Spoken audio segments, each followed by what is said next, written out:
San Pedro, capitale de la solidarité, symbolisée par cette stèle dévoilée et cet arbre planté ce jour, à l'occasion de la célébration de la Journée nationale de la solidarité.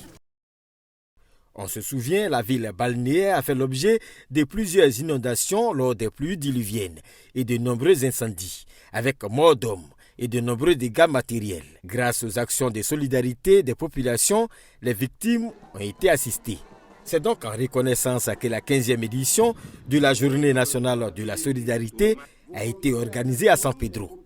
À la cérémonie officielle à la place à Sangaré Georges, Miss Belmondo Dogo, ministre de la Solidarité et de la lutte contre la pauvreté, a lancé cet appel.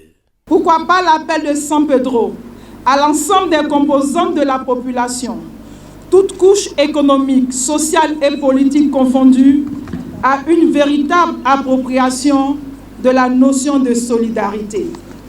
Ériger la solidarité en valeur nationale est plus qu'une exigence pour l'équilibre et l'unité de la nation. Il est temps qu'unis derrière le président Alassane Ouattara, nous puissions véritablement regarder le chemin de la Côte d'Ivoire solidaire. Cette Côte d'Ivoire qui permettra dans la cohésion de nos peuples et dans la solidarité de nous tourner vers son développement.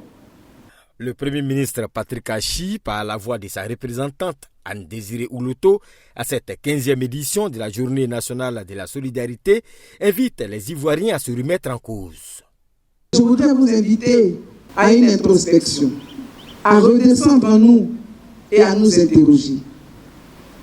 Si nous vivions dans un monde sans solidarité,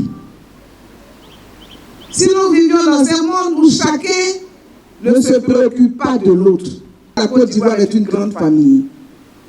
Et que dans cette grande famille, nous devons apprendre à vivre ensemble. Comment vivre ensemble dans une telle famille? C'est d'abord par la solidarité. Ne jamais être heureux seul. 37 personnalités des différentes couches socio-professionnelles ont été distinguées dans l'ordre du mérite de la solidarité.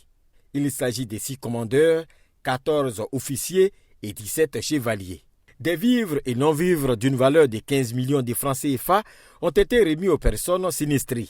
Une conférence publique en rapport avec la solidarité et des matchs du gala ont également meublé cette 15e édition de la Journée nationale de la solidarité à San Pedro.